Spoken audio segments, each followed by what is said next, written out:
I don't want to get too close and spook him, but I want to get some good pictures of him.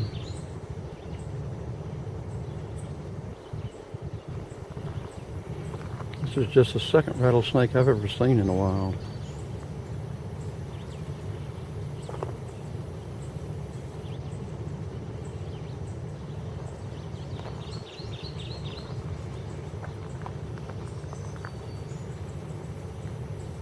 This is the Pine Log Wildlife Management Area.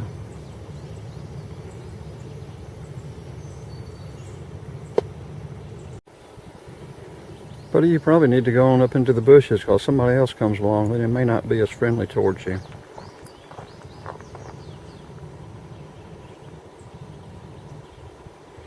They run off the road and up the hill just to run over you.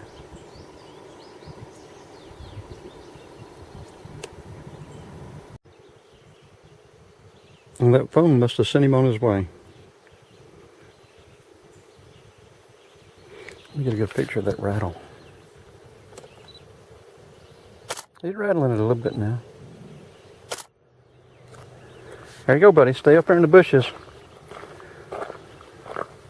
Anybody else comes along, they won't be so kind to you.